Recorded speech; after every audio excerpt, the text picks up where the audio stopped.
రెండింటికి 12 రోడ్లకి ఇంకా పర్మిషన్లు రాక ఇబ్బంది పడుతున్నాం. నేను ప్రిన్సిపల్ కన్జర్వేటర్ ఆఫ్ ఫారెస్ట్ గారితో మాట్లాడి నేను చెప్పడం ఒకటే జరిగింది. మీరు రోడ్డు వెడల్పు చేసే కార్యక్రమం చేస్తే మళ్ళీ ఇది ఏమైందనంటే పక్కనే మనకు కవ్వాల్ టైగర్ జోన్ అయింది, ఇటు తాడోబా తిప్పేశ్వర్ ఉంది. ఈ రెండింటి మధ్యలో టైగర్ కారిడార్ లాగా తయారైంది.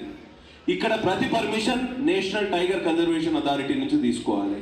కాబట్టి సమస్య జటిలమైంది. ఫారెస్ట్ పర్మిషన్లు ఇంత జటిలంగా ఎందుకు లేకుంటే ఇప్పుడు ఎందుకు జటిలమైనాయి అంటే ఎన్టీసీఏ గైడ్ లైన్స్ ప్రకారం మనం ముందుకు పోవాల్సిన పరిస్థితి వచ్చింది.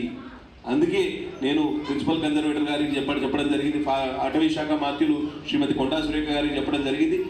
తాత్కాలికంగా మేము రోడ్ వైడనింగ్ కోసం అడగము, రోడ్లు వెడల్పు చేసే కార్యక్రమం తాత్కాలికంగా వాయిదా వేస్తాం. కానీ ఉన్న రోడ్లను ఉన్న ఇన్ఫ్రాస్ట్రక్చర్ను వెడల్పు చేయకుండా ఎగ్జిస్టింగ్ రోడ్స్ మాత్రం మీరు ఇబ్బంది పెట్టవద్దని చెప్పడం జరిగింది. వారు కూడా బ్రాడ్గా చూసాయిగా ఒప్పుకోవడం జరిగింది.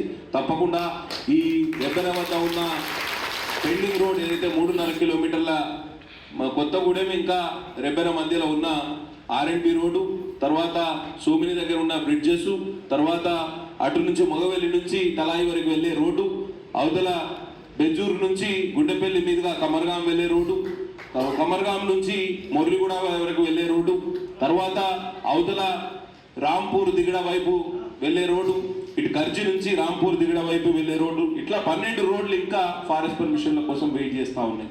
అసెంబ్లీలో నేను ప్రశ్న కూడా వేయడం జరిగింది. త్వరలోనే బడ్జెట్ సమావేశాల్లో కూడా దానికి సమాధానం రాబట్టే ప్రయత్నం చేస్తాం. ఇవాళ ఏ పార్టీ ఎన్నికల వరకే రాజకీయం. మనం మీరందరూ నేను చెప్పేది ఒకటి వినండి, మనం అందరం ఎన్నికల టైంలో ఎన్నికల యజ్ఞంలో పాల్పంచుకున్నాం.